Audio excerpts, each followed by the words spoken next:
In this lesson, you're going to learn how to broadcast your Socket.io events. Now, this is going to lead us to two practical features for our chat application. The first one, when a new user joins, all other connected users are going to have a little message show up saying that a new user has entered the chat room. And when a user leaves the chat room, all connected users will see a message saying something like a user has left the chat room. Now, for the moment, there are no usernames for the individual connected clients, though that's something we'll fix a bit later on in the section.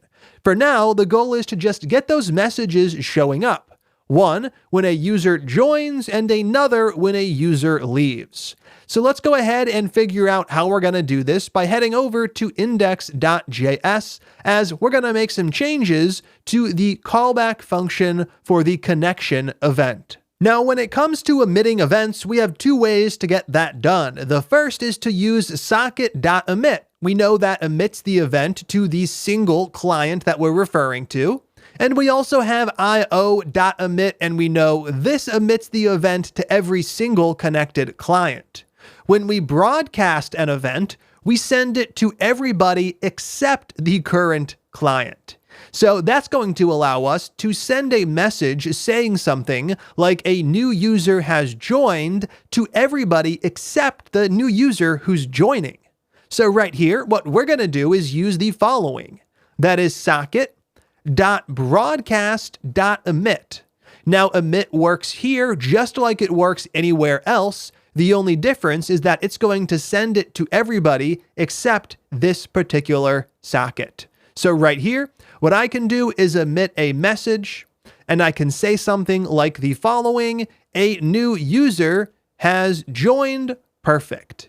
Now let's go ahead and actually test this out. What I'm going to do is navigate over to Chrome, and we have our two tabs opened up. I'm going to close down the second tab, though I'll create a new tab first so the whole browser window doesn't close. Then I'm going to refresh the first tab. Over here, as expected, I see my welcome message. Now, from the second browser window, what I'm going to do is open up the developer tools one more time, and I'm going to navigate over to localhost on port 3000. Now, when I do so, I would expect to see just the welcome message here, and that is exactly what I'm getting. And over here, I would expect to see a message saying a new user has joined, and I'm getting that as well.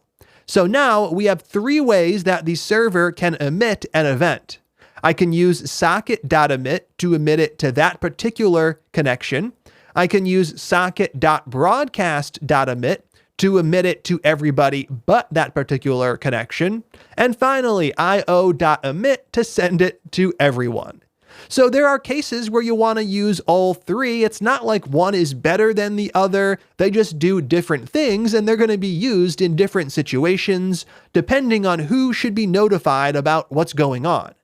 Now, one more thing we're going to do is make sure that all connected clients also get a message when a user leaves.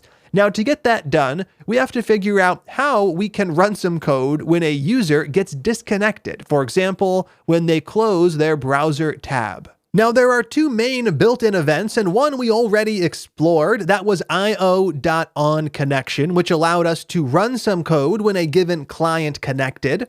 We also have another event that allows us to run some code when a given client gets disconnected. Now, this can be a little confusing because it does not use io.on. We're only ever going to use io.on for connection. If I want to run some code when a given socket gets disconnected, we use socket.on inside of our connection callback.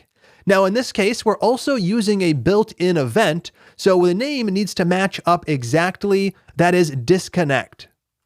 Now, there's no need to emit either the connection event or the disconnect event from the client. These are built-in events, so the socket.io library takes control over actually emitting these. All we have to do is set up the listener right here. Now we're going to run some code, and this code is going to run whenever a client gets disconnected. Now, in this case, we actually don't need to use broadcast because the client has already been disconnected, so there's no chance that they get the message. Now, what we're going to do is send this message to every single client who is still connected. That is io.emit, right here, emitting message and saying something like a user has left. Perfect. Now let's go ahead and see if this actually works as expected. What I'm going to do is save the file, and over inside of the browser, I'm going to take this second browser window, once again create a new tab and close the old one. Then I'll refresh just the one page which is open at localhost 3000. As expected, it's the first user and we get our welcome message. From here, let's bring that second one into the mix. That is localhost on port 3000. Now, when I join, I can see a new user has joined, and if I go ahead and close that browser window, I see a user has left. So by adding just 4 lines of code, we're able to set up messages for when users join and leave our chat application. Now, this is going to allow us to build all of the features you'd expect from a chat app, and we're going to continue to use Socket.io to get that done. That's where we're going to stop for this one. I'll see you in the next lesson.